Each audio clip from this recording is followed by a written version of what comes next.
इस वीडियो में हम चर्चा करेंगे वट सावित्री व्रत की। इस बार 2 अमावस्या पड़ रही है और उन दोनों अमावस्याओं में एक 26 को एक 27 को। प्रश्न यह है कि हम व्रत कब करें, 26 को व्रत करना है कि 27 को व्रत करना है।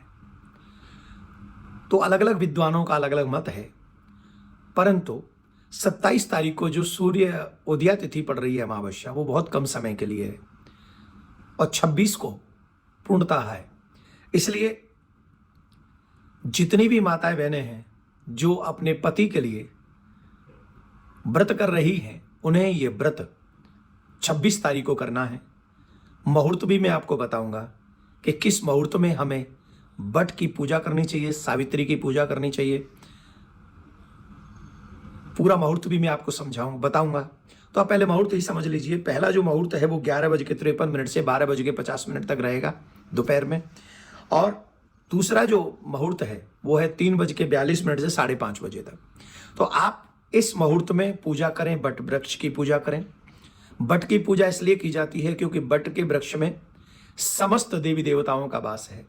एक और बात हम यहाँ बता दें, बहुत आलसी लोग ऐसे हैं कि जो स्वयं तो वट के पास नहीं जाते हैं, वट की डालियां तोड़ के ले आते हैं। हमारे शास्त्र ऐसा कहते हैं, संतों का मत ऐसा है, अमावस्या के दिन वृक्षों की पत्तियां और वृक्ष नहीं तोड़ने चाहिए। अमावस्या हो, एकादशी हो, पूर्णिमा हो, ये सब विशेष बातें बताई गई हैं। तो जिस वट की पूजा हम लोग करते हैं, डालियां तोड़वा लेते हैं, हम बहुत बड़ा पाप कर बैठते हैं।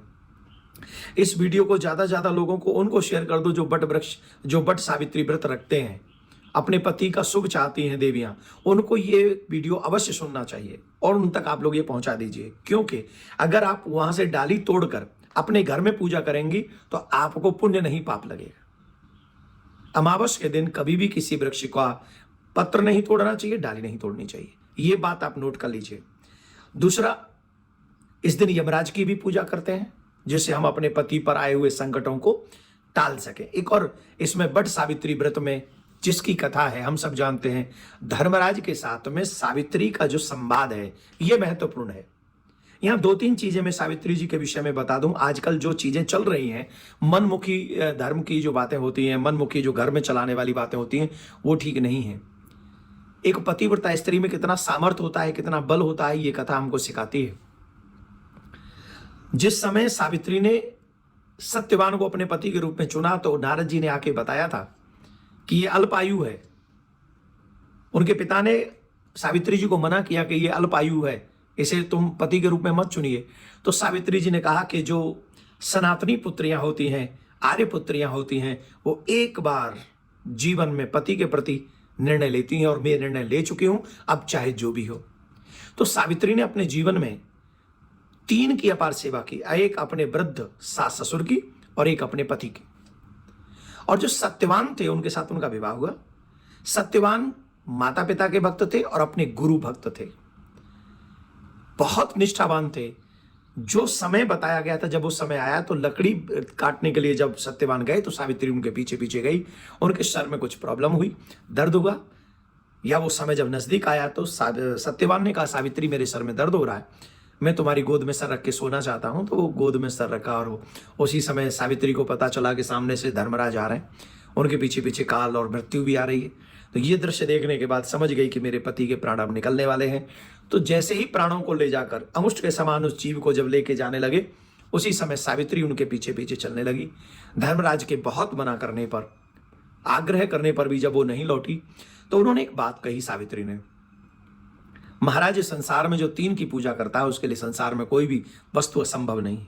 एक अपनी माँ की, जो अपनी माँ की पूजा करता है उसे पृथ्वी लोक पर विजय प्राप्त होती है। जो अपने पिता की पूजा करता है वो आकाश तक अपना विजय यश प्राप्त कर लेता है, और जो अपने गुरु की पूजा करता है वो ब्रह्मलोक तक अपने यश को फैला सकता है। तो मेरे पति तो ऐसे ही हैं और उन पति की मैं दासी हूं, तो मुझे कौन रोक सकता है, मैं तो आपके साथ चलूंगी। बहुत बार कहा, जब नहीं माने तो उन्होंने कहा, हमसे कोई वरदान मांग लो पर तो हमारे साथ मत चलो, क्योंकि तुम्हारे पीछे आने से हमारे कार्य में विघ्न हो रहा है। तो उन्होंने कहा, ठीक है, मेरे जो सास ससुर हैं वो नेत्रहीन है, उनका राज छीन लिया गया है, पहले आप मुझे कृपा करके ये आशीर्वाद दीजिए कि मेरे वृद्ध सास ससुर को नेत्र प्राप्त हो जाए और उनको उनका राज्य प्राप्त हो जाए। एवं वस्तु कह दिया। फिर वो पीछे चलने लगी। फिर यमराज ने कहा कि तुम्हारे बहुत पीछे आने से मुझे कष्ट हो रहा है, मेरे कार्य में विघ्न पड़ रहा है, इसलिए देवी अब तुम वापस चली जाओ, तो और एक वरदान मांग लो। बोले ठीक है, अगर आप मुझे वरदान देना चाहते हो तो एक और वरदान दे दो, मैं अपने 100 पुत्रों की मां बनना चाहती हूँ, 100 पुत्रों की मैं मां बन सकूं, ये आशीर्वाद मुझे दीजिए। तो उन्होंने कहा एवं मस्त, ऐसा ही होगा। तो यमराज जब जाने लगे तो सावित्री फिर पीछे पीछे जाने लगी। उन्होंने कहा मैंने तुम्हें दोनों वरदान दे दिए, अब क्यों मेरे पीछे आ रही हो? तो उन्होंने कहा महाराज एक बात बताइए, जब आपने मुझसे ये कहा है कि 100 पुत्रों की मां बनोगी, तो मैं मां बनूंगी कैसे? मेरे पति को आप लेके जा रहे हैं तो मैं मां कैसे बनूंगी? और पतिव्रता स्त्री अपने पति को छोड़कर दूसरी तरफ देखती भी नहीं है। धर्मराज कहने लगे धन्य है तेरी जैसी पतिव्रता स्त्री के आगे मेरी हार स्वीकार करता हूं। और फिर वो सत्यवान को वहां से वापस सावित्री के साथ भेजते हैं। ये पवित्र कथा हम सब मानव जाति के लिए एक उदाहरण है। ये शिक्षा देती है हमें कि कैसे अगर व्यक्ति चरित्रवान हो तो धर्मराज को भी जीत सकता है। तो हमारा आग्रह, सभी लोग जो पितृ कार्य करना चाहते हैं, जो व्रत करना चाहते हैं, वो 26 तारीख को अमावस पे ही ये व्रत करेंगे। और जो दैविक कार्य करना चाहते हैं, देव कार्य करना चाहते हैं, वो उदय तिथि 27 को लग रही है, तो वो 27 तारीख को आप लोग करेंगे।